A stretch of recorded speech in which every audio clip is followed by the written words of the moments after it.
COVID-19. Apa itu COVID-19? COVID-19 adalah penyakit berjangkit yang disebabkan oleh strain coronavirus yang baru ditemui. Ianya adalah sejenis virus yang menyebabkan jangkitan pada pernafasan manusia. Virus ini dikenal pasti pada sebelum Disember 2019, di mana terdapat wabak penyakit radang paru-paru yang tidak dapat dikenal pasti puncanya di Wuhan, China.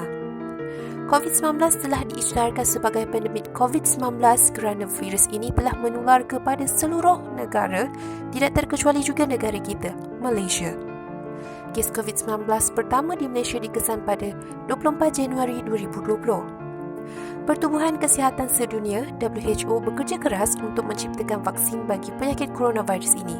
Sehingga 3 Julai 2020, terdapat 17 ujian terhadap vaksin COVID-19 tetapi pihak WHO masih belum dapat memastikan bila keputusan klinikal akan diumumkan. Jadi, wajarkah kita bimbang kerana vaksin masih belum dijumpai? Jangan risau, Kementerian Kesihatan Malaysia ada menggariskan beberapa langkah pencegahan demi memutuskan rantaian COVID-19 ini.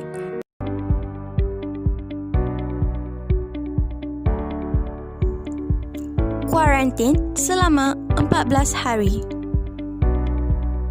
Sekiranya anda baru pulang dari luar negara atau telah ada kontak rapat dengan orang yang positif COVID-19, anda perlu menjalani kuarantin selama 14 hari mengikut Kementerian Kesihatan Malaysia. Anda perlu patuhi tindakan selama kuarantin 14 hari di rumah.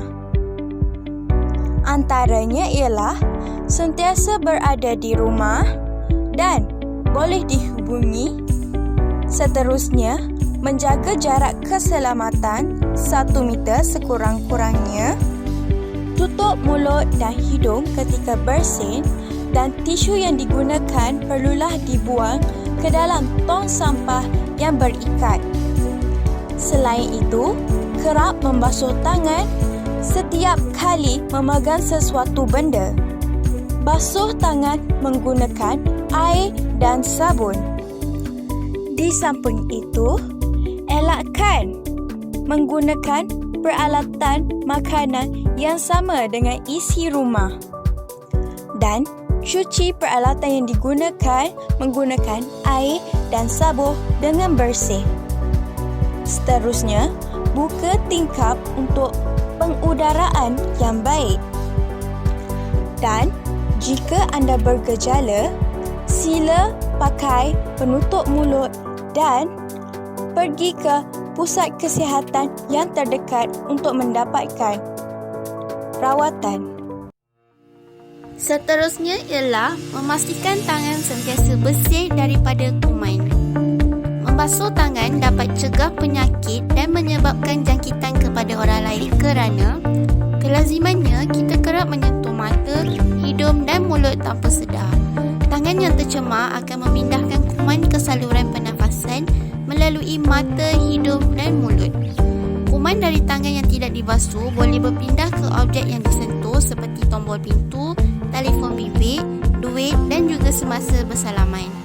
Membasuh tangan dengan sabun dan air dapat menyingkirkan kuman dan mencegah berbagai penyakit termasuk jangkitan COVID-19.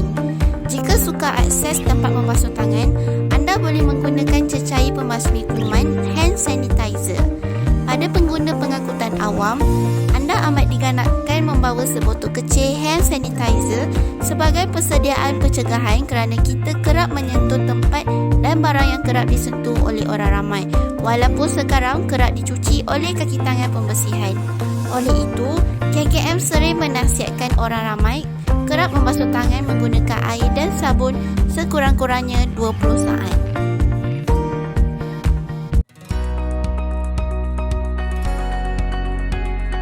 Jika seseorang itu mengalami tanda-tanda awal seperti demam, batuk, sakit tekak, selesema dan sesak nafas, dan ada di antaranya sehingga cirit-wirit, sila berjumpa dengan doktor bagi mendapatkan rawatan lebih lanjut dan bagi memesan tanda-tanda awal penyakit COVID-19 ini. Hal ini bagi mengelakkan berlakunya penyebaran penyakit COVID-19 ini kepada orang ramai. Jika mengalami gejala tersebut, jangan keluar rumah dan hubungi doktor untuk mendapatkan rawatan dan nasihat semasa di rumah. COVID-19 amat berbahaya, penting untuk memutuskan COVID-19. Pertama, kita mencegah COVID-19, elakkan 3C, amalkan 3W. Apa itu 3C dan 3W? 3C ialah crowded place, confined space, close conversation. 3C ini perlu kita elakkan. 3W pula ialah wash, wear, worn. 3W ini perlu kita amalkan sentiasa. Peningkatan kes, ramai yang tidak patuh SOP walau diwajibkan menggunakan mask, namun masih ada yang tidak melakukan penjarakan sosial. Lakukan penjarakan sosial dan gunakan mask. Pentingnya jarak sosial dan penggunaan mask malah merupakan cara yang berkesan memutuskan penyebaran COVID-19. Ada yang boleh kita lakukan membuat pembelian dan pembayaran atas talian, berinteraksi dengan orang luar melalui aplikasi atas talian. Jika ada urusan di luar, pastikan jarak 1 meter. Gunakan mask apabila berada di luar, terutama yang bergejala. Pastikan gunakan mask yang sesuai dan betul pemakaian. Akhir sekali, ayuh kita bekerjasama untuk memutuskan rantaian COVID-19 ini. Amalkan kesemua langkah-langkah pencegahan untuk mengelakkan COVID-19 ini berleluasa. Diharapkan kita semua dapat membiasakan diri dengan norma baharu dan terus mematuhi SOP-SOP yang telah ditetapkan. #kita jaga kita, #stay safe.